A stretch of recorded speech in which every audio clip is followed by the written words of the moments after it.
Wednesday night, you know what that means. It's AEW Dynamite followed by a live post-Dynamite reaction podcast across the Wrestling Inc. platforms with me, Justin LaBar, and my PIC partner in crime from Forbes.com. He is Alfred Konuwa. Sir, how are you doing tonight?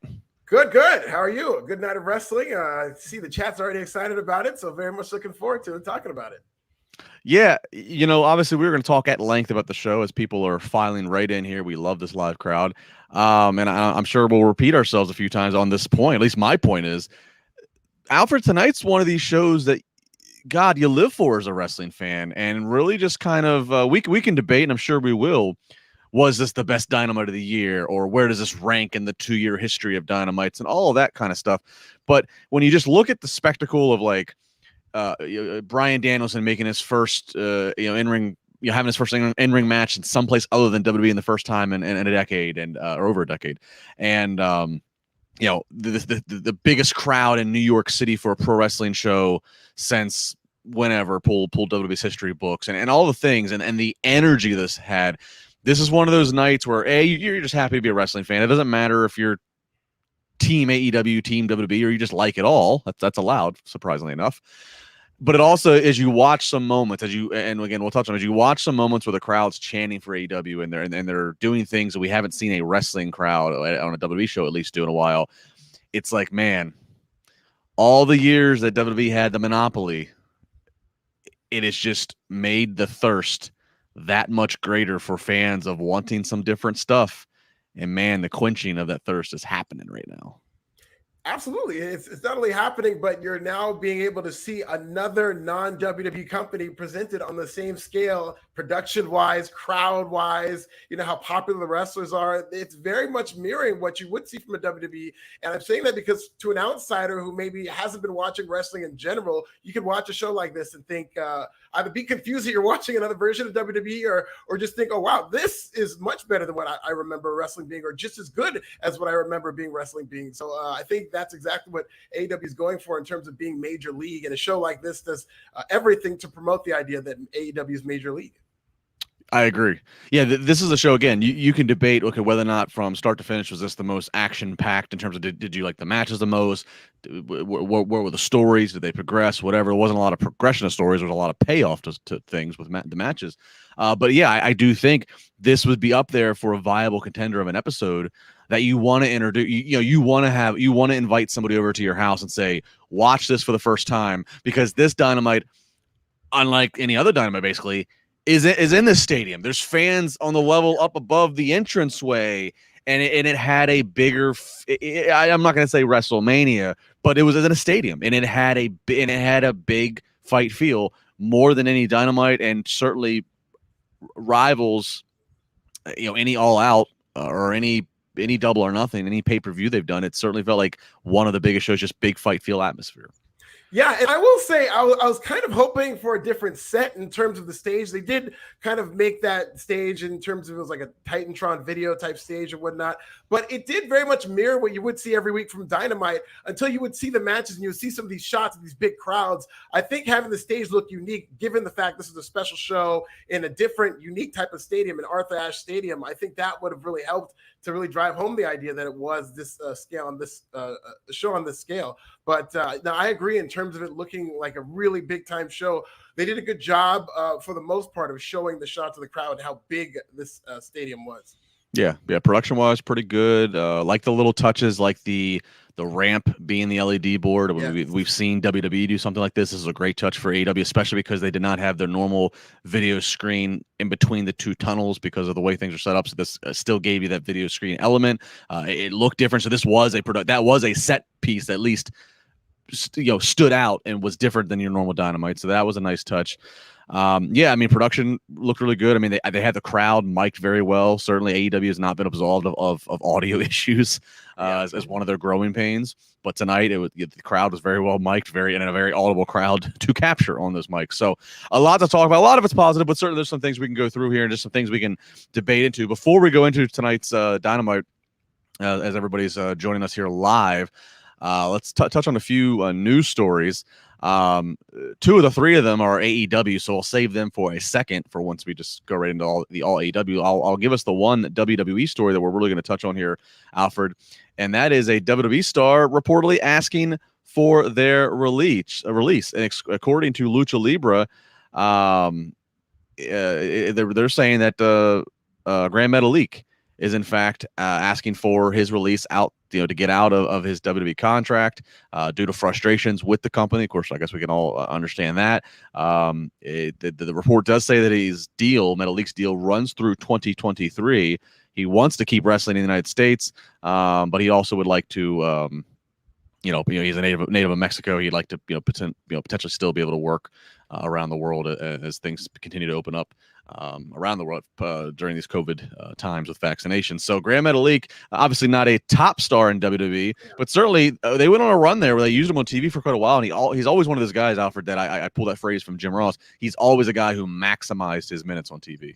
Definitely. And what you saw was great in terms of how he flashed on TV, but he is 1,000 times better than what he's perceived as in terms of the pecking order in WWE is Gran Metalik. I mean, he is a superstar in Mexico and other territories. And he came here, had his chance. The Lucha House Party didn't really take off really at all. And I just don't think that they ever got their fair shot.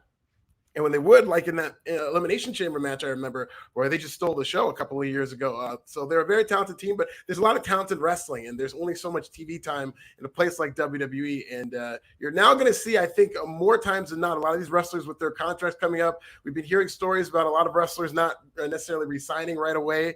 So I think WWE, a challenge moving forward for them is going to be keeping a lot of stars in their contract, which is crazy to say because they're letting so many guys go. But even the people who they want to stay are starting to leave themselves. So it's going to be a tough challenge for WWE. And that right there, it's what you said, Alfred. It's the ones that they want to stay. They can't get too arrogant and cocky of, we can release guys and girls by the baker's dozen every so many every quarter to help make that P&L look a little bit better. And this person's disposable. But then what's going to happen when it's that one person that they would have never left. They would have never leave us. And wait, what?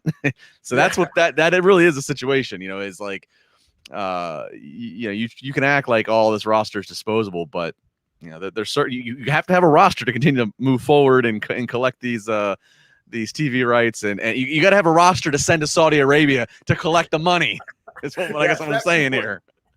Gotta get that Saudi money. It's above all else. It's got to be somebody that the prince wants to see, wants to book. Yeah.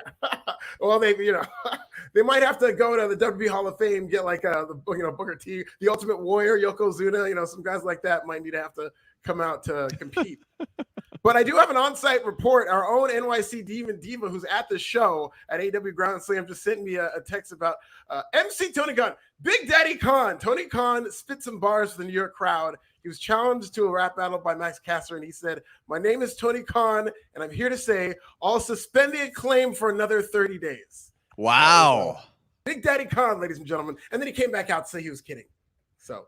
Wow. So from Tony Khan. Is this them burying the hatchet of this story? Let's move past it now. I guess it is, because they have been, they had Max Caster come out and challenge him to a rap battle after a show recently. So I guess this is bygones being bygones, water under the bridge. It's all started on your show Busted Open, Justin, where Tony Khan came out and said that he didn't like the rap, but it looks like they've kind of worked this into storyline. So, good for everybody involved. All right. I like it. Well, real quick before we thank you to Issa for giving that report. What I was going to say to kind of segue us, Gran Metalik, again, asking for his release. We'll see what happens there with WWE. Gran Metalik is somebody who I know that Bryan Danielson. Props to Jim Ross too, by the way, who never slipped up. I was like, come on, JR, this is a big night. I know it'd be very easy to slip up. Don't do it. I was thinking that might be the perfect prop bet in Vegas. Over under 1.5.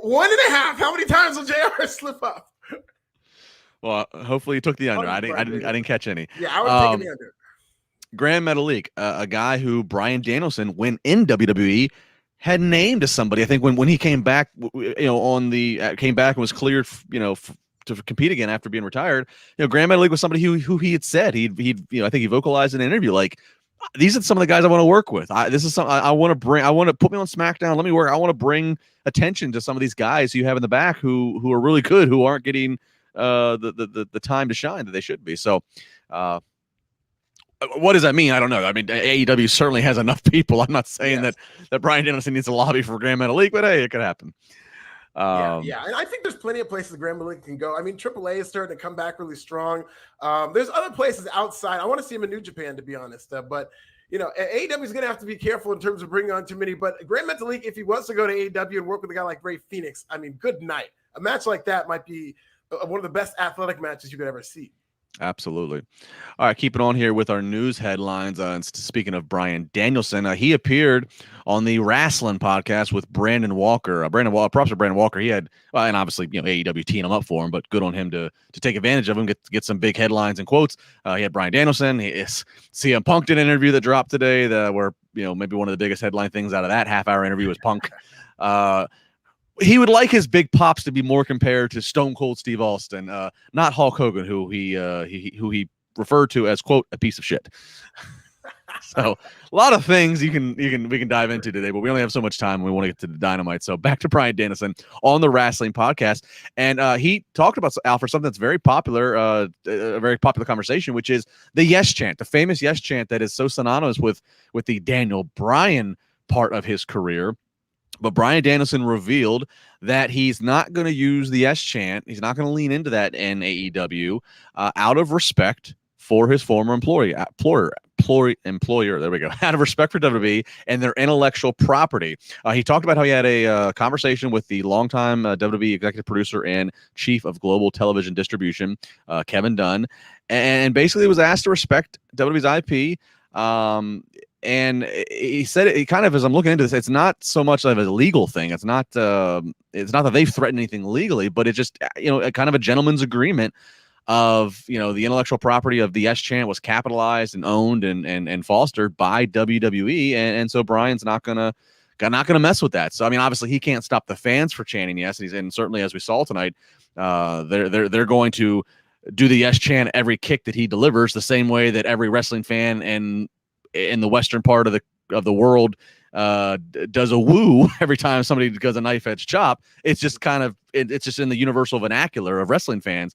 But Bryan not going to lean into it with his promos or his entrance or merchandising with AEW. So I thought this, Alfred, plus he penned that very genuine Players Tribune letter a day before this big show, and that letter was all about thanking WWE, and even without naming him, but we knew who he was talking about, Vince McMahon, praising Vince. It's even to something as saying of, I wish more people could see you the way that I see you, noting how close of a relationship that they developed over his time in WWE. So, I mean, this guy just, I mean, you can't handle yourself with any more class than this. The ultimate babyface is Bryan Danielson right now. Completely agreed. And that was one of the things that I first noticed when he came in WWE or AEW. And he even said that he's not going to point his fingers up and do the yes chants, but he would encourage and acknowledge them and let fans do it. But I did notice that when he first debuted at AEW All Out, he was just kind of looking at the fans to do it. Once they did, he would nod his head. And that's what went through my mind, is I wonder if that's one of those trademark things that WWE doesn't allow him to do or wouldn't want him to do. But it does turn out that it was more of a gentleman's agreement. And to your point about Daniel Bryan or Bryan Danielson being so classy, I know this is what he's going for because he's not driven by money, but this is what's ironic about it. This is a perfect business type decision in terms of, I think, people who want to make a lot of money in wrestling and want to keep their options open and be valuable on the open market need to look at how Bryan Danielson has handled himself from transitioning out of WWE to AEW, being nothing but gracious with WWE. When his contract comes up, and I don't know when that is, let's say it's 3 years, and he's still going to be well in his prime and hopefully able to go. When he's a free agent, WWE, given how gracefully he left them, and AEW, given how I think he's going to be a success there, are both going to really want him there. I think WWE feels like they can get Bryan Danielson back when his contract is up, and I think he's going to be really coveted on the open market. And one of the main reasons is because of how he's carried himself here. So it's like the Bryan Danielson approach and then the CM Punk approach, which is more scorched earth. F you guys, I'm coming over here, which as much as he was a coveted item, WWE didn't really bid for him. They really internally did not want him there. So that, I think, hurt his value on the open market, that the industry leader isn't really throwing money at you to come back. Well, and I think we also have to keep in mind, and it's smart by Bryan that and it's not his style to do the CM Punk way, and obviously Punk has a lot of grievances, so it's a different story. But it's not Bryan's style to start shooting on WWE because he also knows if he starts shooting, those bullets can ricochet and affect a lot more people. You know, his father-in-law is an executive there. His wife, for all intents and purposes, is still, I mean, the Bellas, until they show up in AEW, are always part of the WWE brand and world. So, he starts shooting, and if people want to get petty on WWE side, they could make other people's lives hell if they wanted to take it so personal. So, I think he's doing things the right way. For multiple motivations. Yes. And lastly, on our news block here, again, you can read all about this. All these headlines are on WrestlingInc.com. You can read more and get more in depth. Andrew Zarian of the Mat Men podcast, who's been pretty on the mark with accuracy with everything he goes public with, he's saying that there's going to be a new title introduced in AEW, and it's likely going to be for the women's division. No word yet on if it's going to be a singles title or a tag team title, but it is believed to be in the women's division. Of course, that women's division certainly has grown and grown for the better, evolved for AEW. So we'll have to wait and see how they roll that out. Of course, AEW Women's Champion was the main event tonight of AEW Dynamite, which we'll get into now, Alfred, as we kick it off. And they like to start hot. A match that you could obviously argue would have been in that main event spot. No, they decide they're going to lead off with it, and it's Bryan Danielson, his first match in 145 days, up against Kenny Omega. This one, folks, this is the first. This match is, if you didn't watch the show, this first half hour is what you need to watch. The whole thing's good, the whole 2 hours. But if you're short on time and want to pick the best of the best, this first half hour is here. These first few minutes are incredible, Alfred. They introduce each participant. Referee calls for the bell, and the place explodes. Both men are in the corner. They haven't done anything. I mean, I don't do this lightly, but it's a Rock Hogan kind of explosion just for the happiness of, look what's in the ring, look what the company's giving us. Going back to my early analogy, we're thirsty. I mean, this was a moment. Did you feel this? Oh, 100%. The only comparison is Hogan Rock. I don't know how you couldn't think about that and make the comparison, which Hogan Rock is like a top 5 WrestleMania moment for me. And not only the match, but just that opening sequence, like you said, of them looking around and just kind of realizing how over they are. And you have to be a pretty big star, or at least pretty popular to your fan base, in order to get a response like that from a bell ringing. And that's exactly what they got. And this is one of those things you could look at in terms of you're browsing through the channels. You heard about this Grand Slam show. It's supposed to be pretty big. Maybe you haven't watched wrestling in a while. I'm sure they're going to get a lot of casual viewers. You watch something like that, without them doing a single move, you're just like, oh my God, this must be a big deal. Like this, what have I been missing out on? And so I thought this was a great start to this match in terms of making them both appear as big giant stars. Absolutely. I do know we have some super chats. They're teed up. We will get to them here in a moment, guys, but we're going to just go ahead and finish this entire match and segment since we've gotten into it. Yeah. And so I'll tell you what my thought and my note that I wrote down here, Alfred, was I see this crazy explosion of a reaction, and then they do the old fashioned, the most common way you can start a pro wrestling match: collar and elbow tie up, and the place explodes again. Yep, as soon as they lock up. And that's when I make the note to myself, going, I hope that Tony Khan and company factored in a match later on in the show that they can cut the time down for, because I'm just looking at this, and of course I did not know the finish of the match. That's going to slightly change the perspective, but I'm looking at this and I'm like, these guys have to take their time. They have to soak this in. You can't rush this. Of course, we would come to find out here in a moment that the time of this match was designated from the very beginning, and it was a very hard determined time. But I'm just thinking, I'm like, this thing right now, I mean, if they wanted to, this could fill the full hour, because people are just eating this matchup. So just an incredible start. This really, again, fans chanting AEW. There was just such pride from the audience watching this match. They truly felt, this is my AEW company. So we get into it. I mean, it is a chop fest. It is a kick fest. A woo for every chop. A yes for every kick. Hard hitting. Bryant's got red welts all over his chest. I mean, they managed to work and do a story, and they eventually transitioned into it, Alfred, where they were, Omega's really working the neck of Bryan, which obviously that's the scariest thing you can do because we all know Bryan's history. So you're just leaning into that and just going where everybody's mind naturally goes to. And we see a running V trigger from the top of the stage all the way to the apron on Bryan. We see a buckle bomb on Bryan. We see an avalanche dragon suplex on Bryan from the top. Big false finish. Omega misses a Phoenix splash. Bryan gets the lapel lock on, but Omega squirms out of it, gets to the rope, and finally, after all of that, Alfred, a time limit draw. Champion doesn't get pinned. Bryan doesn't technically lose his first match.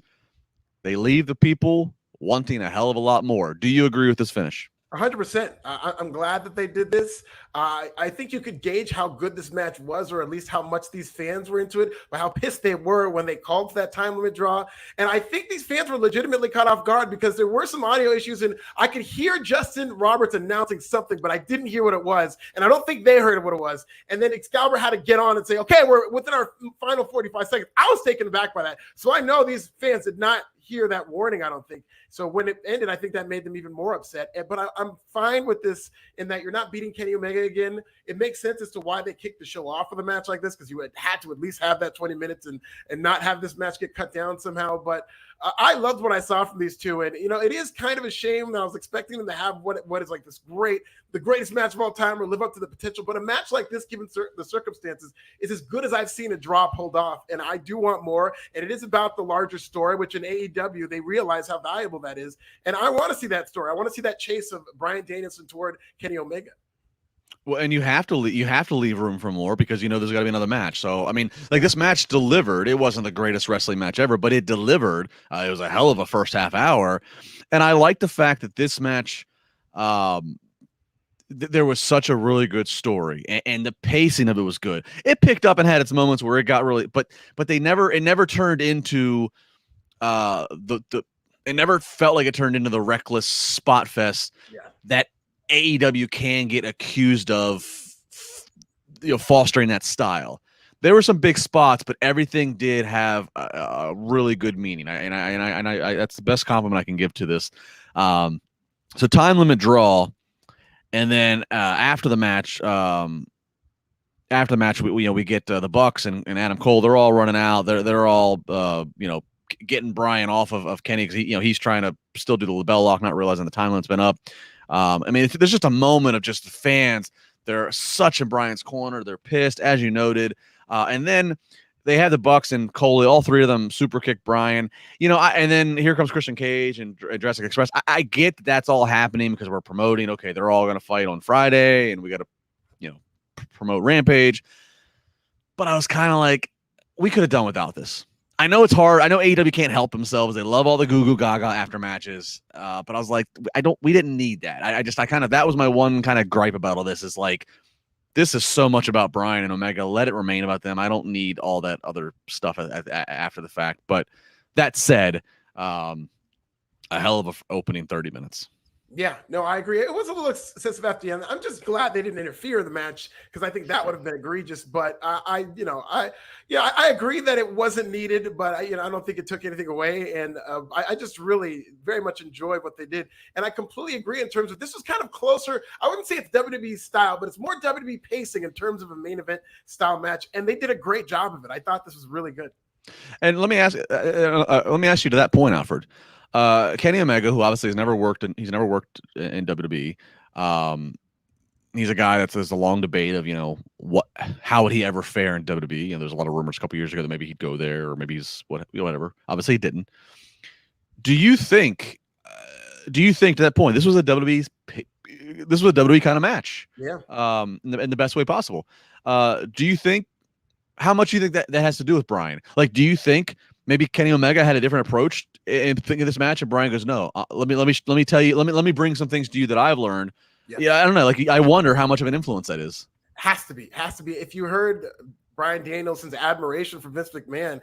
Part of that is, Bryan Danielson is a guy who's in love with wrestling. So he's speaking to the wrestling intellect of Vince McMahon. There's a lot of things that I think maybe wrestling fans from the outside in think that Vince McMahon has lost the plot or this, that, and the other. This is still the greatest wrestling promoter of all time, a guy who definitely has jewels. And Bryan Danielson is a very smart, judicious guy who probably took the nuggets and pearls of wisdom that he found were very valuable and kept them. And there's even stories out there of Bryan Danielson writing down the things he learned from Vince McMahon. And I guarantee you, bringing that to a guy like Kenny Omega, if you've heard him talk about wrestling, it's fascinating. And I think he's a wrestling genius in a lot of ways, but outside of the realm of a WWE. So those two minds working together, I think, is part of what's going to make this so great. And I would kind of see spots like the Hurricane Rana spot Bryan Danielson did on Kenny Omega to counter the one-wing angel. I think is something you'd see in WWE. And I don't think it's something that Kenny Omega would be open to do over and over. But I definitely saw things that I think Bryan Danielson learned in his time with WWE that were incorporated in this match.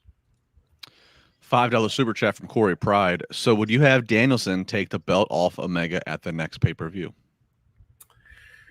Depends on how they build it. I would say no. I mean, it's not until November, but I don't know. That might be his number. We're just going to have to see how hot Bryan Danielson gets. I think they should tell a good, compelling story of him chasing, going through the Elite, and then finally getting to Kenny Omega. But we'll see how hot he is, because I think that's going to determine it. I think right now, if he keeps going the way he's going, and people are just, loving Bryan Danielson, yeah, maybe you pull that trigger. But I do still think it's too early for Kenny Omega to lose. Yeah, I don't think it's needed.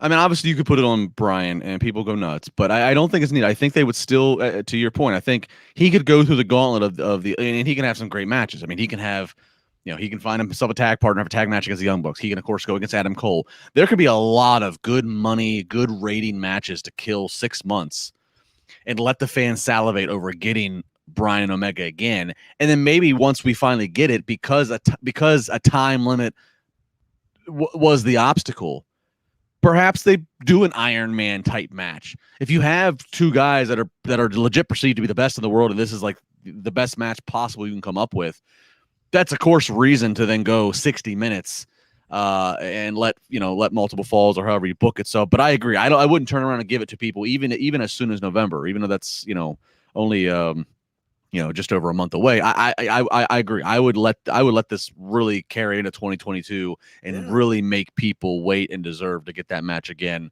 after Bryan again has racked up more and more wins. Because right now he's 0-1. So let him get some wins in the win column, and then pull that and have that be a big money match all over again. I think Kenny Omega hinted toward that's the direction they're taking, because he did take the Twitter shortly after the match and said ain't gonna be no rematch. And I think the idea of him depriving them of this potentially great match is going to really, hopefully they take their time in building that anticipation to where finally there's no choice but to do it. And by then they're going to be so hot for that match. Let me give you one more. Bryan has been very vocal. He wants to work Japan. Obviously Kenny, Japan is a second home to him behind Winnipeg. The Forbidden Door. Okay. Having said all that, is this something where the next time they have this match, is it in Japan? Are we looking at January 4th? Are we, you get one out of here? Yeah. I mean, I don't see Tony Khan giving away what is really his biggest match. Well, Tony would have to find a way to get a piece of the pot, the financial pie. I'm just wondering, does this take, it happened in New York City. Now how do we take it to Tokyo? Right. I'm saying from a perception standpoint, and not even a money thing, just the Booker having this hot match that I think he sees is an AEW type match, and to give the second match away, which really would be the full-fledged, no time limit, you're going to get a finish in this match, to give that to Japan would be a very interesting precedent to set. I don't see him doing it this early. I do see them maybe competing in Japan. I don't know about against each other. I don't know how close Kenny Omega has come to talking to Japan again. He tells everybody who's willing to listen that their relationship isn't good and you're not going back there anytime soon. But you would imagine, given that there's a forbidden door, he's gonna almost inevitably end up back up in Japan. I just don't know if Kenny Omega and Bryan Danielson is a match you make. Maybe him and Ibushi, Kota Ibushi could be one, but be very interesting, that's for sure. And I would be very intrigued in seeing how they would work a Japanese style match. It's fascinating that I can even toss that out to you as within the realm of possibility, but here we are. Yeah, I love it. It's very exciting. Jatoga Belinsky, $5. Alfred, what are you watching Sunday? The pay-per-view or your co-ownership with me Green Bay Packers? Well, yes, I am a co-owner of the Green Bay Packers, and it is going head-to-head with Extreme Rules. And so, thanks to the wonders of technology, I'm going to have Extreme Rules up on the big screen, so you can cover the event. But the Green Bay Packers will be on a smaller screen on my laptop. And you know what? If it's a good enough game, I'm sure they're going to blow out the 49ers. By halftime, they'll have that in the bag. But if it's a good enough game, maybe we'll switch and Extreme Rules goes to the small screen. But I'll be watching both very intently. Wow, look at you. Maybe even switching up. Well, I mean, Alfred and I will be. I mean, you better watch some of the pay-per-view because you and I are talking about the pay-per-view Sunday night. I'll watch I can multitask. I'll be watching the pay-per-view. Trust me, I'll be nice and ready. I'm a professional. The Niners are going to be tough, by the way. I don't want to jinx the Packers. The Niners are going to be a very tough team. My least favorite football team of all of them because I grew up in NorCal. All my friends were Niner fans. So 49ers are my least favorite team in football. Well, Sunday night, Alfred and I will be talking Extreme Rules. That will be presented by Manscaped, just as tonight is. Tonight's podcast is presented by Manscaped. Of course, we love our friends at Manscaped. They've been longtime supporters of this podcast, and you guys have been supporting Manscaped, which keeps them supported. So it just makes the world go round and round. And Manscaped, of course, if you are new to this, let us catch you up. Manscaped, they are the best in the men's below-the-waist grooming. They are the below-the-waist grooming champions of the world. They offer precision-engineered tools for your family jewels. Manscaped, they just launched the fourth generation trimmer, the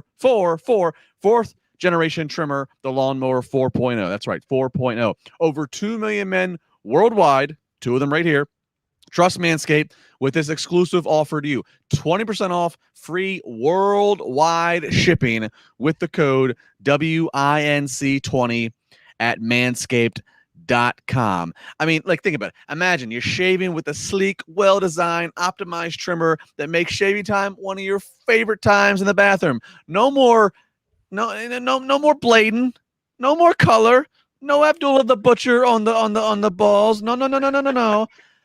I've been one of the first people, and Alfred, I think you got it too. I mean, I got the Manscaped shaving kit bag. I got the cologne. I got the grooming tools. But most importantly, I have the Lawnmower 4.0, and I can tell you, it's the real deal. They got a nice little plastic piece on the end of it that allows the blade to do what it's got to do, but it makes sure you're not doing no nicking, no cutting, again, no unnecessary blading. The craftsmanship and detail that they put into this is on point, and it's got an LED light. I mean, you're going at weird angles. You're trying to Spike Lee this thing at all different angles possible. You got to be well lit, all right? All right, the key grip's got to have the lighting right, and this Lawnmower 4.0 has got your lighting right. New multi-function on-off switch can engage in the travel lock. So if you're traveling, you don't have to worry about running the battery down. It also has wireless charging. 4,000K LED spotlight that I talked about. I mean, it really is. This takes shaving to the next level. I mean, if you're a guy and you have any body hair, which you do, I gotta say, this is the best way to go. And again, you can try it, save 20% plus free shipping, manscaped.com, code WINC20. Again, we're, both Alfred and I have been customers of this. Very happy to be customers of them. Very happy they support this podcast. Again, it's all a very kumbaya, synergy happy relationship. And I can tell you this, your balls will thank you. Manscaped.com. Never looked better. Never looked better. Add production values to my shaving routine to see it in the light. It's a different way to get intimate and understand, appreciate your body. So shout out to Manscaped. It's a Kevin Dunn production on Alfred's balls. That should be the next innovation, is you get a production assistant or a key grip to hold till the lighting is just right when you're shaving. Oh, absolutely. I'm so glad I worked in key grip to to a Manscaped ad. All right, let me get some. We had a few more super chats. I don't want to let anybody die out here. Sean Wiley, $5. Brian Omega, total money. Cody, just real dull. He needs a reset totally now. Ospreay or White versus Brian. I believe Hager turns heel and Jericho tomorrow, Friday. All right, so some predictions there, Sean. We'll touch on all kinds of different storylines here. That was his. I think we had another one. Here we go. We got Nightmare knee, $10. That Bryan Danielson match was think he's missing a fire emoji, but fire. I know I'm late. Looking good, Justin. Keep up the good work. Breathe, Alfred. You go 100 miles per hour when you're excited, but I love you guys. Keep up the good work. All right, well, thanks. Listen, the women who have loved my manscaping never complain about how fast I go. Woo! So I'm not going to talk about not time wise, just in terms of technique. Everybody has different techniques, and I will use my techniques. But thank you, Nightmare Knee. I really appreciate it. Slow motion for you. Slow motion for you. All right. Back to business we go. All right. Well, up next, CM Punk. His first interview just 48 hours before his interview before he returns. It's an in-ring interview 48 hours before his first TV match in 7 years. That's where it was. We got to get every tagline possible to push out there. With CM Punk and Nightmare Knee. Sheesh, that Bryan Daniel was everything. LOL. Thank you. Thank you for that. All right, so Punk comes out and he notes it's been a long time since he's been in New York City. And Alfred, it's been a long time since pro wrestling has been in New York City.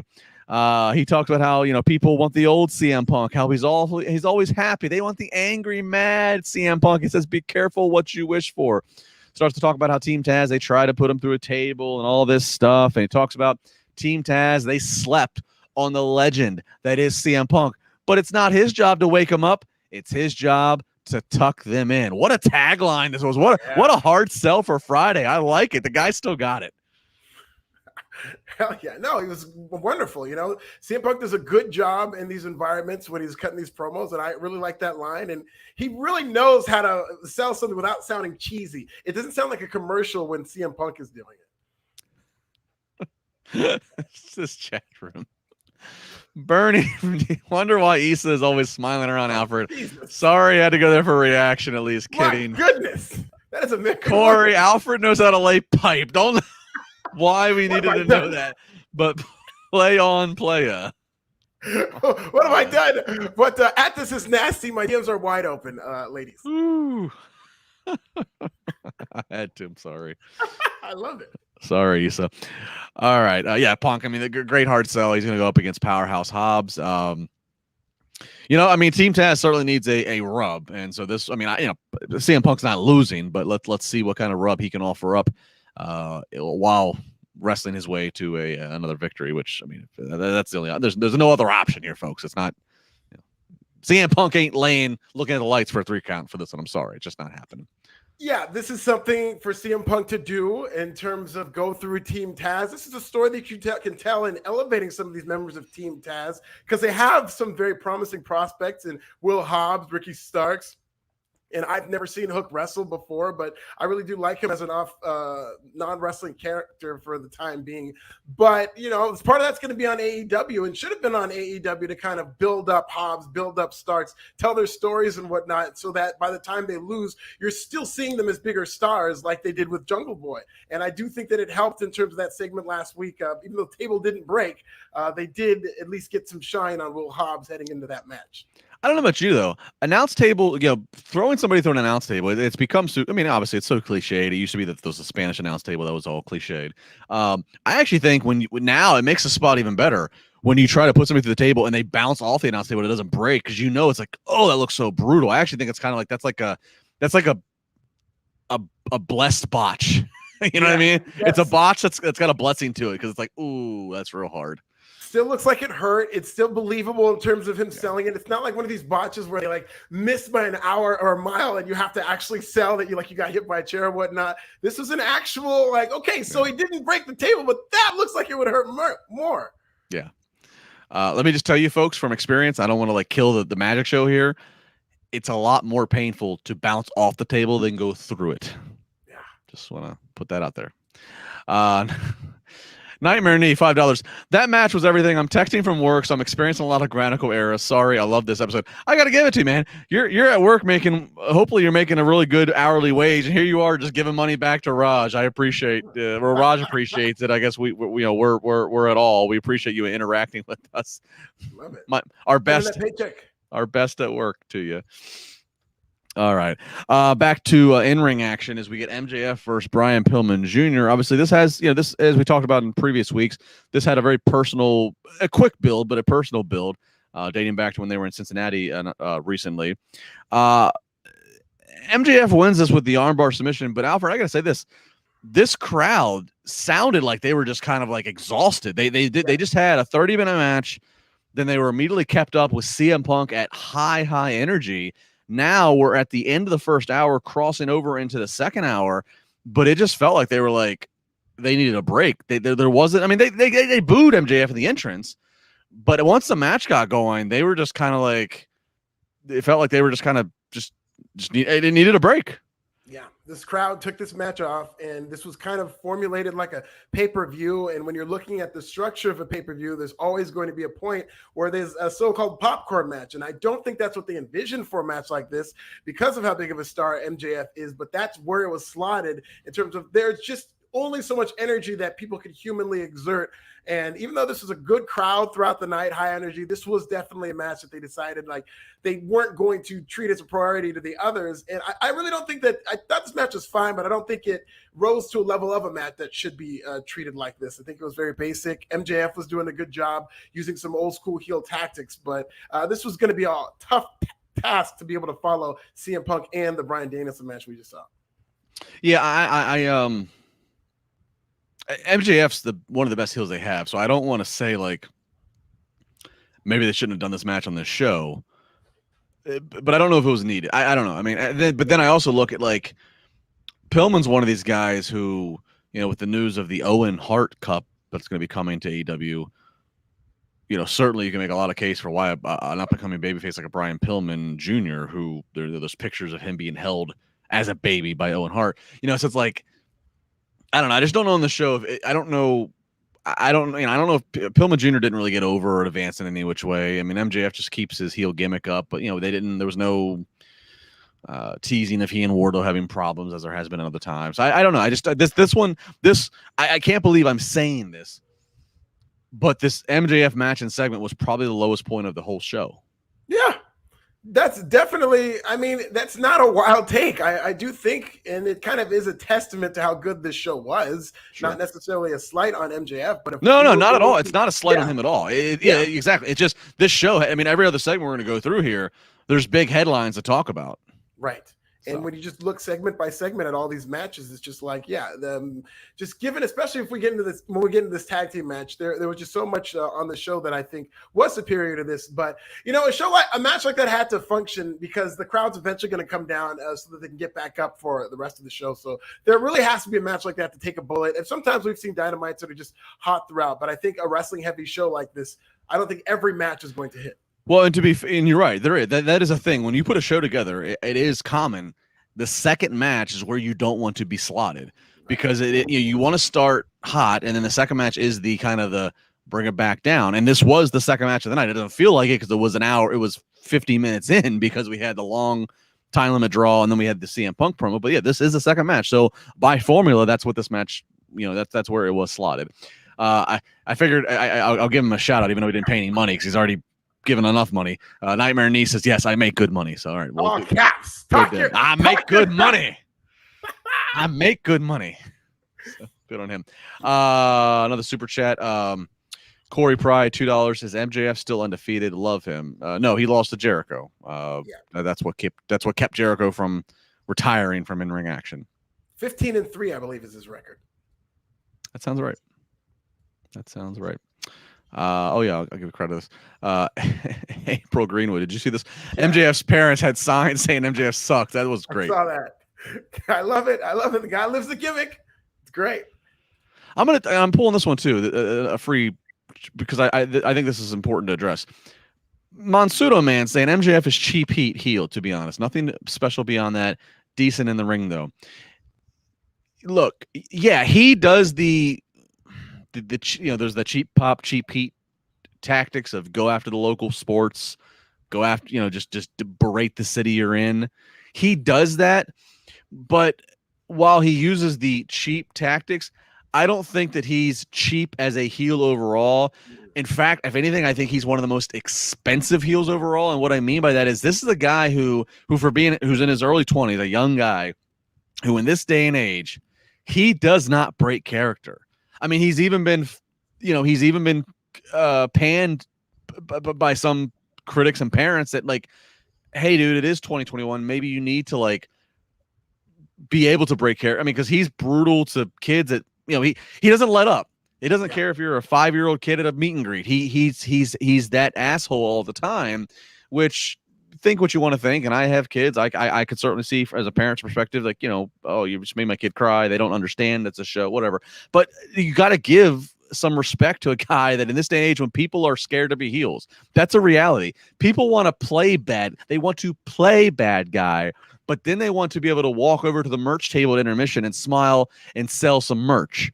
They want likes and selfies and social media followers. They don't want their car to be toilet papered, or they don't want to have the kind of heat that MJF seems to relish in and does not break. So Monsuda Man, I'm calling you. I mean, you can have your opinion, but I don't think that he's a cheap heel. He does do some cheap heat tactics because it works, because he's just such an asshole. But I think he's probably, again, one of the best heels that there is today. Yeah, he's a heel's heel, and I look at MJF like a bow and arrow archer who has all these different arrows, and he's just going to use, or a golfer who has all these different clubs, and he uses all of them in his arsenal. And one of those clubs is cheap heat, because every great heel knows how to do that, but he also knows how to be a chicken heel. He also knows how to be a loudmouth heel who just talks and it doesn't know how to back it up. And he uses every type of heel tactic in his arsenal, and that's what I think makes him not a cheap heel, but a very complete heel, and somebody who can do all kinds of different things as a bad guy. Speaking of heels, we got this one mixed up. Malachi Black up against the returning Cody Rhodes. Now, Malachi Black, he's got his dark entrance. People cheer him, but they've cheered him. We understand. Malachi Black, he's no longer being, he's no longer having to give dark riddles on SmackDown in a dark room asking to knock on his door. So people, they appreciate Malachi Black. Hard-hitting, stiff worker. But here we go. The Nightmare. The American Nightmare. He's back. Beautiful wife and all. New baby. Just popped out. Legendary coach Arn Anderson. Red, white, and blue on. Special big premium show entrance. Coming back with the heroic entrance for retribution on his family. Babyface story all around. New York says, fuck that. Yeah. And they have no interest. None of the 20,000 in Queens have any interest, Alfred, of cheering Cody Rhodes. They don't care if he's got a reality show, Rhodes to the top. They are booing Cody Rhodes. We got several levels, so don't get ahead of me. First, just to that, were you surprised? No, I was not surprised. I was more surprised last week when Cody Rhodes came back and they were cheering him and there were Cody chants, because I do think that Malachi Black has gotten more popular with each week. And you would think on paper the story would be Cody Rhodes comes back, he gets his win back, the heroic babyface conquers in his first match back. And I just think doing something like that at this point, given how hot Malachi has been, might have pissed these people off, the idea of that. So that's, I think, part of the reason he got booed so much, is these people really wanted Malachi Black to win this match. They did. And so this match, there are portions of the match which, at least from my experience, when you're in the back and you're putting a match together, obviously the pivotal points, the most pivotal being the finish.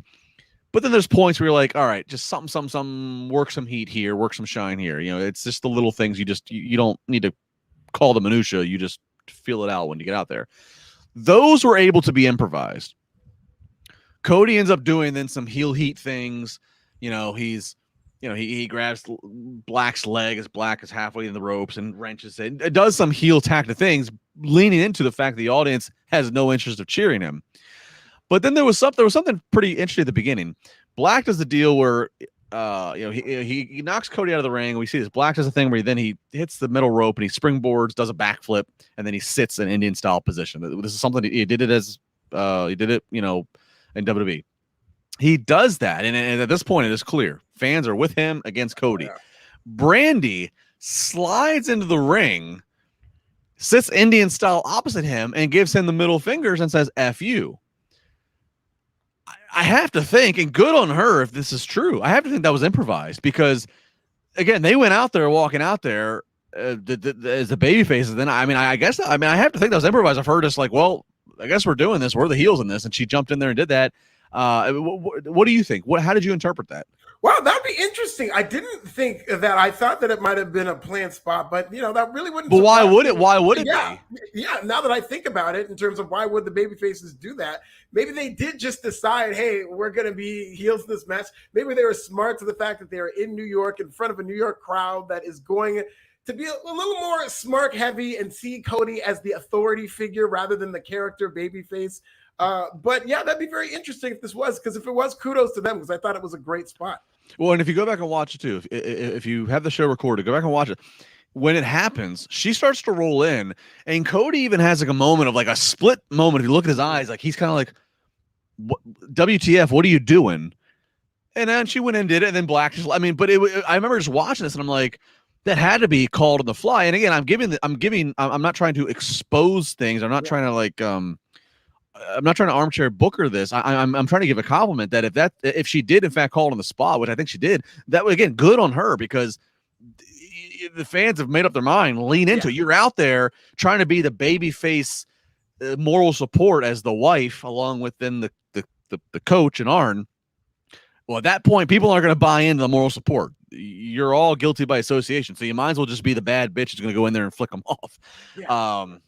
So I don't know. I just thought that was something worthwhile to bring up. All right, so match continues. The match gets, again, they try to play off the crowd, but it definitely threw them for a loop. And most notably is the finishing sequence is they have Arn trying to get on the apron, who apparently he slipped. The camera didn't catch anything. He slips though. So was that planned? Because I thought that was a legit mistake that Arn made. Was he supposed to fall off before he got back on the apron and distracted? Because I didn't think so.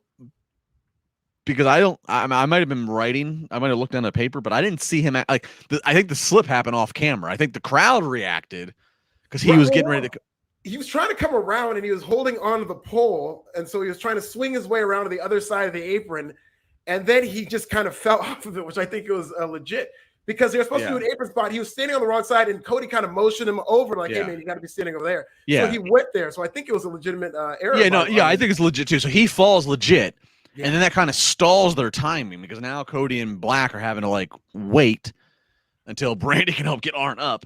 Arn gets up to the apron on the right side that he's supposed to be at, and they do what's, again, supposed to be a babyface oopsie. Poor old babyface runs into poor old Coach Arn, and then that leads into eventually ref got like hit or whatever and then he gets Cody gets blacklisted by Black, which, again, old school heel thing to do, spit the mist to get the roll up win.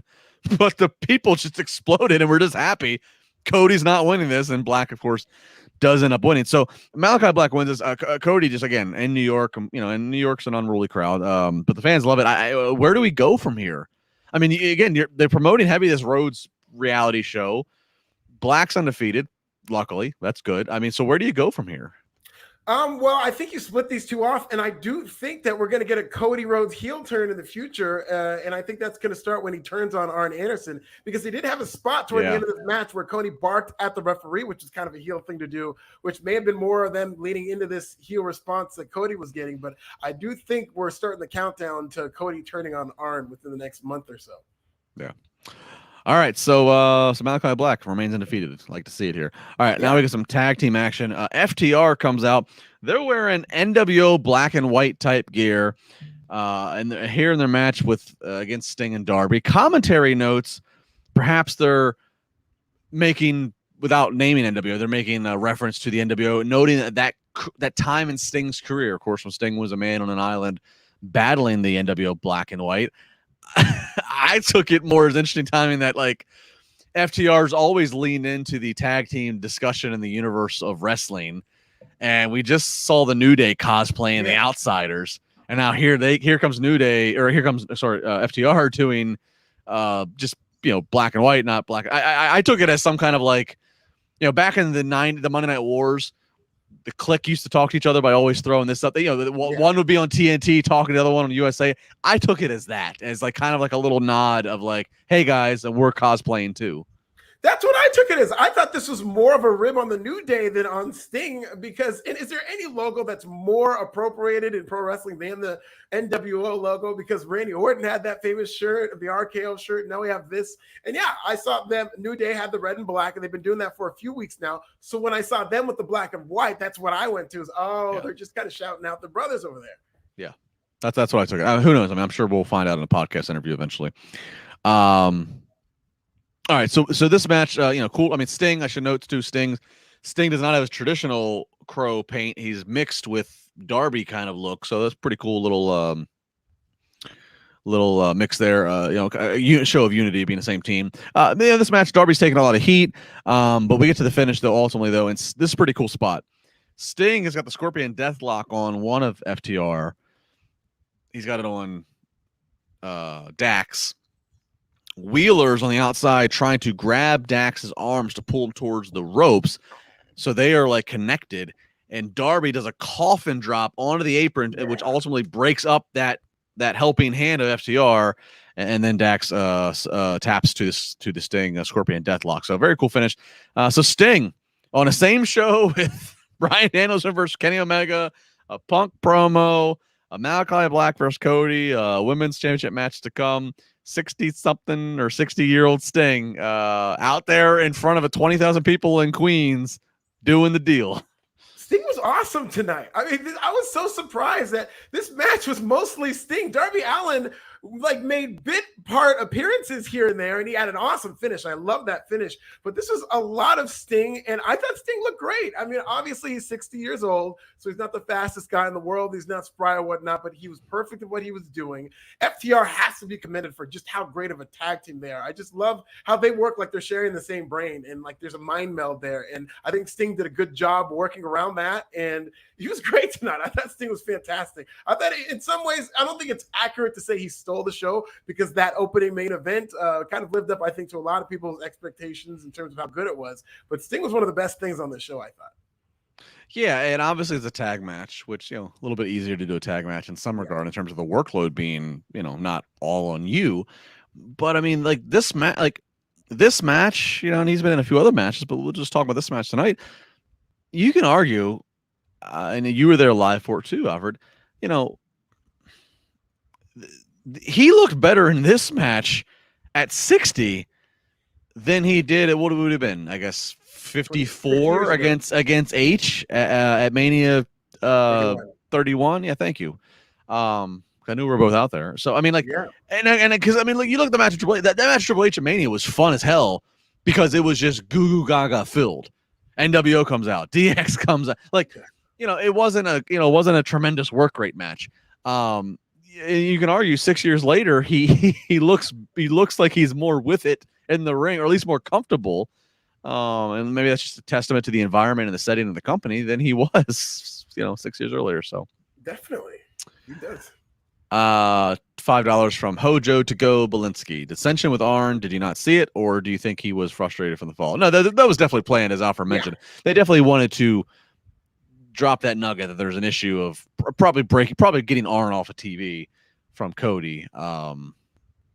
They might have just thought Cody would have been a babyface, getting told by his coach, "I don't want nothing to do with you." Instead, all the fans were like, "Yeah, screw that guy.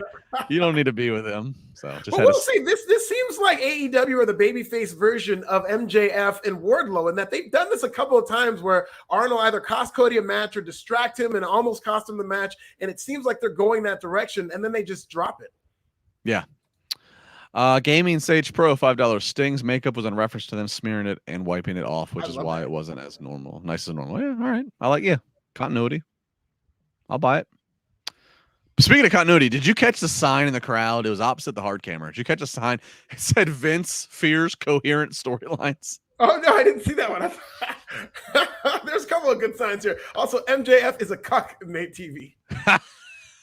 I didn't see that one. Cut away from it immediately. Oh, absolutely. Yeah, if you can pop me with a sign, you're doing good work. Yeah. You're doing good work. All right, it's main event time. Here we go. It is a women's world championship match. It is Dr. Britt Baker versus Ruby Soho. They did a smart thing in showing the best of clips of their verbal sparring on Rampage last week. Good because Rampage viewership continues to go down. So I just say good because there's a good portion of the audience who didn't see this. Yeah. And this is some pretty good, juicy work shoot type of stuff. Ruby Soho, Ruby to Britt. I've seen this before, you got the looks, you think you have it, but you're insecure. You're just another chick banging a dude in the back, and then, Britt, you're not a runaway. You just got fired. And, stuff that easily gets people buzzed up because it starts touching on real life things. So here we go. Britt versus Ruby Soho. Ruby, of course, fresh in the company, has not lost. Britt's been the champion for a while. She's the heel, but not in the same Cody weird dynamic. She's the heel, but you're going to get a Britt Baker pocket of fans and support. So you kind of go into it knowing this. It starts off a little sloppy, but they gain their footing after a few moments. A pretty sick swinging neck breaker by Britt onto Ruby from the outside on apron and into the floor. There's an air raid crash suplex from the middle rope on Ruby. That's a big false finish. Britt has an awesome eat your heart out, Seth Rollins. Britt has an awesome, great looking curb stomp. Yeah. That's the way a curb stomp's supposed to look. On Ruby. That's a false finish. And then finally distractions from Rebel and Jamie ultimately have Ruby stumble into Britt, which allows Britt to work her into the lockjaw submission. Britt gets the win. And Alfred, I don't know about you, I was kind of surprised by this because you put this women's world title match last, and AEW has shown that they respect the world title. Kenny Omega's world title is not on the line in that match against Bryan. Britt's world title is, so they put it last. So there is continuity. They've shown that. But you put this match last, Ruby had several kickouts of some big false finishes. Of course, she's outnumbered 3-1. This just had all the sniff and smells of Ruby's, we're going to go off and end this big night with the babyface new women's world champion. But that's not what happened. Britt retained, but I think that's the right decision, big picture-wise. So I don't know about you. I do think that's the right decision. And, you would think that maybe they would send the fans home happy, but I just do think it's too early in terms of Britt Baker losing this title. And, as quickly as Ruby Soho just came in, while she is very over, I did think that she was not going to win a match like that. But I do think, to your point, it's just AEW prioritizing, okay, even though the heel's going to go over, this is a world championship. We really want to promote that. And Britt Baker is arguably their biggest star right now. So in a show like this, the magnitude of a biggest show of all time, I think somebody like Britt Baker has earned the right to have a main event. Absolutely. And now I ask you, where do we go next? What other challenger is there for Britt at this point, Yeah, I don't know if they continue on with Ruby Soho because she was screwed. There were the heels that kind of entered in, but that was the case with Chris Statlander, and they moved on from Statlander. But Britt Baker, they're going to have to slowly move this thing along because it's not like there's a row of challenges from her. They've done a good job with Chris Statlander and now Ruby Soho, who kind of fell into the lap and was able to debut at the right time. But I couldn't tell you in terms of the other challenges they're building up. Jade Cargill's on her way, but she still seems like she's got a lot of squash matches in her future before they build that thing up. And I just think that's too big of a match to have at this point in terms of how much they can build that up. But I wouldn't know, maybe Riho, but we'll see. Yeah, Jade versus Britt feels like definitely not till 2022, or whether it's in Vegas in May or it's all out next September. That really feels like you really got to let that one marinate in the juices. I missed this earlier, but it's actually kind of well timed. So that is the show. So that's the show. Show's done. That's your 2-hour show. I want to jump back to something that was said earlier, and I apologize, Sam. Sam Austin, super chat. I apologize. I don't know the currency. That's a lot of digits, so hopefully it's good for Raj. Wakandan. Sam says, when the lights went out at the beginning of Cody and Black, I couldn't help but think of Bray. Any update on that? Sam, this is just me fantasy booking, my friend, and I've been booking it for the last couple of weeks. Yep. The Dark Order has been harping that they need leadership. That's the problem. They need leadership. They need leadership. And I started harping about this before we knew that, or before I realized the touring schedule and locations. And I said, well, who has experience leading a cult who's available? And then we find, and I put my GIF, whatever it is, of Bray Wyatt and the Firefly Funhouse. Well, then we find out that next Wednesday they're in Rochester. Mm-hmm. Rochester is the home of Brody Lee. Of course, Brody is the former leader of the Dark Order, that's why they're in shambles. They don't have a leader. Brody in real life very close to Bray Wyatt. Brody, of course, on TV was part of the Wyatt family. So, granted, there was no Dark Order tonight on the show. So, like, you know, like any segment, Alfred, that they would have. I mean, they could do something on Rampage Friday, but like, it's not a big build is what I'm getting at. There's not like this big segment of like Dark Order is determined to find a leader by next Wednesday. So there's not a big build to it, but damn it, if Bray is contractually able to, you can't find a better fit, I don't think. Yeah, it's very poetic. It's beautiful in that the late Brody Lee was to debut in Rochester, which is his hometown, and now the spirit of Brody Lee through Bray Wyatt would debut there. That'd be great, but I would have wanted who's the leader going to be? You don't have to tell me who it is or actually advertise them. But to that point, AEW has done a good job with this word on the street booking, and that once you hear rumors, they kind of catch on, and it helped the CM Punk number do a good number, despite the fact that wasn't advertised. So I would think if Bray Wyatt is to be in Rochester, there would be rumors. There's already some whispers and whatnot, but I would think that there would be a lot more of kind of unofficial reporting, and it would get leaked by design beforehand. But I would have no problem with Bray Wyatt showing up in Rochester and joining the Dark Order. And I'm going to say this, and again, I get called every day. Half of the day I'm called an AEW kiss ass. The other half of the day I'm called a WWE kiss ass. I'm apparently collecting paychecks from both companies. Alfred, I'm sure you are too. Yes, we're getting that money, man. We are rolling in it. I got lambasted because a pin tweet is a tweet in a picture with myself and Stephanie McMahon and Triple H from a couple years ago, because I was involved with Connor's Cure from the ground floor, and we were at a Connor's Cure event, and so that's very near and dear to my heart. Which that's a little weird too that Bryan Danielson debuts on the Connor's Cure month. Oh yeah, that is totally other topic. Totally other topic. Anyway, I say this, and again, I love WWE. I love wrestling. I don't want anybody to fail. I want WWE to rise up and start doing some of their best numbers. Let me put that out there. But I'm going to say this: if that happens, and the Bray thing is like, if that happens, if Bray shows up next Wednesday, if you and I a week from now are talking about Bray, whatever he's going to be called, if we're talking about the man formerly known as Bray Wyatt on AEW as a new leader of Dark Order, that touches a different button, because we're talking about life and death. We're talking about a guy that everybody loved. I mean, Big E made a tribute to him without saying his name. Mm-hmm. We're talking about a guy who lost his life so young, tragically.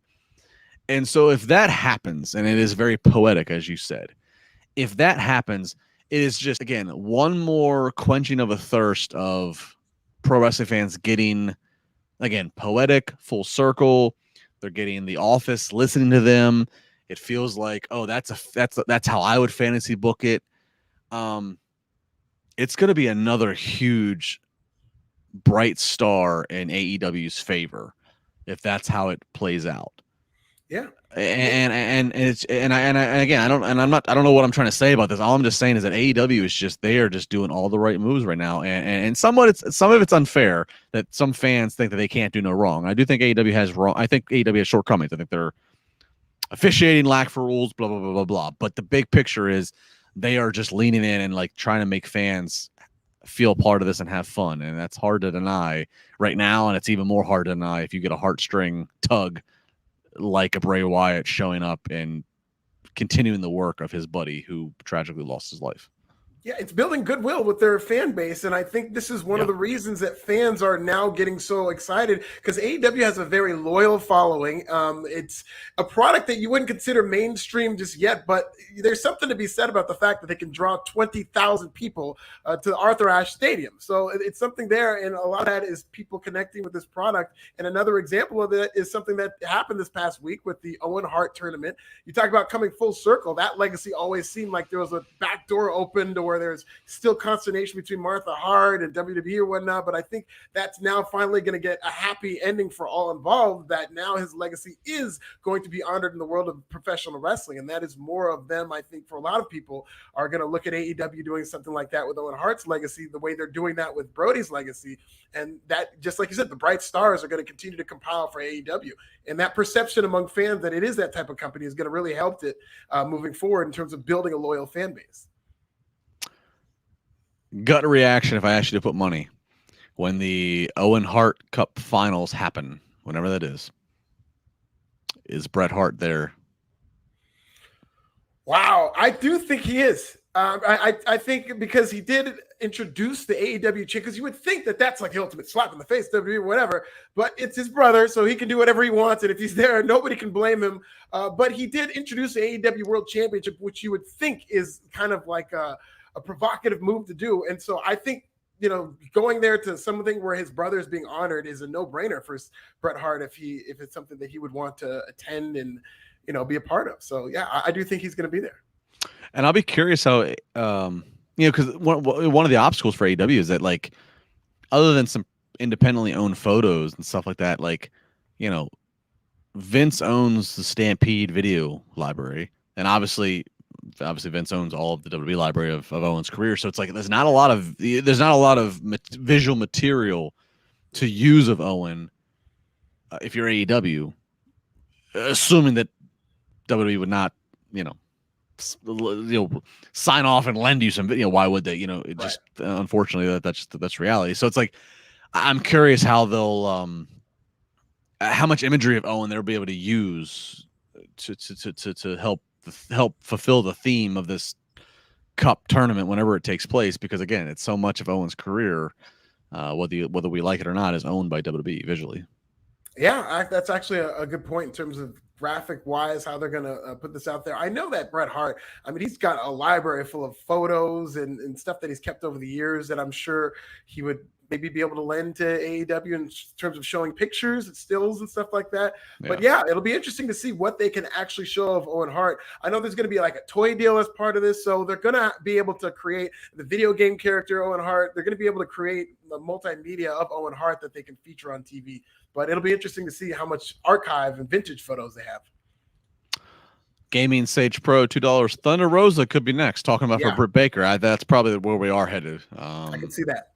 Which I'm all for. I'm a big Thunder Rosa fan there. So I like it. AEW, they're firing all cylinders. Alfred, where does this rank? Is this going to be one of the best viewed shows? They've been up there. They've been keeping above that $1 million mark. Yeah, they're going to have to do, I believe, the third biggest number of the year in order to beat either the third or their second biggest number of the year to beat Raw in terms of the viewership. And I do think they're going to do it. I think this is going to be near their biggest numbers of the year. Yeah, I think it has to be. You'd hope. And again, the momentum's in their favor. This is how you draw some new viewers. So we'll see how it goes. Kayla Mick, $5. Bully and Dave on Busted Open mentioned it should be Owen's wife, Martha, to give the trophy. Interesting enough, Kayla, and they did say that. So thank you for saying that. Maybe that happens, and if it does, that maybe then that affects Bret, because I think what we've always gathered, Martha and Bret don't seem like they have the best relationship these days, or so. If Martha is involved, if part of getting Martha's blessing and okay to use Owen in this regard, if Tony Khan worked that out, part of it might have been Martha might have said, "I don't want Bret involved in this." So maybe that kind of poo-poos that. I don't know. Yeah, so maybe it isn't 100% with Brett because I really don't know how he would feel about Martha putting Owen's legacy in the hands of AEW. Not necessarily because Brett would have anything against AEW, just because it seems that maybe he had his own plans in terms of how he wanted Owen Hart to be honored and it's somebody else at the helm. So, yeah, we'll see in terms of those politics whether or not Bret Hart would want to be part of this. And win with a super chat from an on-site report. $4.99. Tony Starks still at Grand Slam Rampage taping right now. Tony Khan and Bryan Danielson got the loudest cheers overall. Great event. Yeah. So there you go. One for the record books. So they're taping Rampage right now. It's not live Friday? No. It's not going to be live Friday. They'll have 2 hours of Rampage, and it's going to be another pre-tape. Be interesting to see how it does. Tape show plus 2 hours. I mean, this 10 o'clock to 11 o'clock spot's proven to be a little bit tough. After the Punk Chicago debut, it's just been sliding down. It's Friday at 10's a tough sell. So Friday from 10 to midnight, taped. So let's see what it does. I do think it's going to be up because it's such a big show, because CM Punk's going to be wrestling on the show. I don't think it's going to be up tremendously. Maybe they'll get back over 700,000, but I do think that's going to come back down because one of the underreported stories that has gone on in wrestling right now is how does AEW is in terms of beating Raw, which is more of a story really of both shows falling. Rampage is on a free fall right now, and I thought they were going to level off at like 700,000 maybe, but they're now down to 642,000 and not too far from what NXT was doing at the end there before they had to reboot that whole thing. So Friday nights is still a good number in terms of being on the top 5 rated shows, but if it keeps falling like this and then they're going to TBS, and I'll be a little nervous in terms of the future of the show. Yeah, fair point. Tony Khan doesn't want it to be a B show, but that's hard to do. It's when you have 2 shows, it's very hard for one not to come off superior as another. It's just hard to do. And Jax Counts, win with Jax. Obviously, Jax, part of our wrestling family. $4.99. He says if Bray showed up, no build for Dark Order, and they all came out a minute later surrounding him, I'm sold. So basically, he's saying it's kind of Jax is kind of booking in reverse. I'm booking kind of like, Dark Order has to be pushing to this date. We need a leader. We need to have a moment of whatever, and they're all in the ring and need leader. No, Jax is doing the opposite, which I kind of like this. Jax. He's basically saying just cold, lights out, lights up, a man who has a very recognizable look, Bray Wyatt, and then just coming to flank him out of the shadows is all the Dark Order. They all do the Dark Order, whatever the thing they do, and it's like, it's just unspoken. Commentators have to say a word. Yeah. That would be pretty. That'd be a hell of a moment. Maybe a little Brody Lee graphic floats up on a screen or something. I don't know. That Jax, I'm there with you, man. I'm there. I'm there with you too, and especially because if the story is they don't have any leadership, they wouldn't be able to get organized enough to be like, okay, we're gonna get a new leader next week. They would be just going crazy and like a bunch of chickens with their heads cut off, and you get the guy, and it's gonna lead to an even bigger pop. So I'm with that too. There you go. Oh, for those of you guys in the chat, this is a Ghana soccer jersey. Team Ghana national soccer team. Liberia doesn't have a national soccer team. They're the closest ones, and so I support Ghana in terms of African soccer teams. Shout out to the African Cup of Nations. Ghana, West Africa. Ghana, West Africa. Kofi Kingston. Yes, Kofi Kingston. First African-born WWE champion, Kofi Kingston. I like it. All right. Well, this has been a hell of an episode. This has been exactly what I thought it'd be. Viewership, live viewership from what I can see is great. I'm sure I'll get a full analytics report tomorrow. That'll be exciting to see. Love the chat. Love all the comments. Alfred, it's always a pleasure. You and I will be back Sunday night. I'll take some notes for you in case you're wallowing in your Aaron Rodgers problems. Yeah, I'll have the play-by-play for the game in terms of the highlights after the Packers have won that game. Otherwise, yes, I will be crying my way through that podcast. So if you're looking to tune in live, if you see a big delay countdown and message, it's because the Pack game is still happening, and Alfred is refusing to take the stage. He's refusing for us to go live. I'll already be many hours in the bag having watched Taylor Heineke and the Washington football team move on to the second win. Taylor Heineke, by the way, it's a toss-up. It's a layup. It's simple. Taylor Heineke, you're looking for the endorsement? Heineken beer. Heineken beer, slap on him. Bud Light officially signs Taylor Heineke. Bud Light has officially signed Taylor Heineke. He's Heina Light, I think is what they're calling him now. Did they really sign him? They did. Bud Light signed him. Oh man, yeah, Heineken would have been so much better. Maybe they realized that and they're like, "Hey, let's get ahead of this thing." Listen, there's something. They got something in that kid. He looked very good on national TV, and there's something there. That's what I mean. Like, what a. Hang on, I want to make sure I got this correct. Like, what a layup. Yeah, like, how do you not? Very much so. Yeah, he's now. It's Bud Light Key. He is Taylor Bud Light Key. Oh my goodness. It doesn't roll off the tongue the same way as Heineken. Not at all. I think they're doing this to troll Heineken. I think there might have been a bidding war. Maybe Heineken offered him something and they outbid Heineken, and now they're just trolling him by saying, "Ha ha, we got him. You don't get your cute little pun." Crazy. That's what we're wrapped up in, folks. All right, love it. Thanks to all of you for watching and participating live. All of you who are watching or listening Thursday. I've done this before. I've done this call to action. It works. Do it again. Tag at Justin LaBar at This Is Nasty. If it's Thursday, tell us, how are you listening? Where are you driving to work or school? Are you in the cubicle, like trying to avoid the boss? Are you in between classes? Are you just chilling on the back porch, with a lunchtime cocktail? What are you doing? How are you consuming this? How are we helping you? How are you helping us? Of course, by supporting us, and of course, our wonderful sponsor, Manscaped. So I love to hear that. It's always great to hear. Are you listening to us on the car? Do you got the aux thing hooked up? What are you doing? What are you doing? Are you on a first date? Are you saying, "Hey, yo, this is my jam. This is Alfred and Justin. You can't get down with them. We're not a thing." What is it?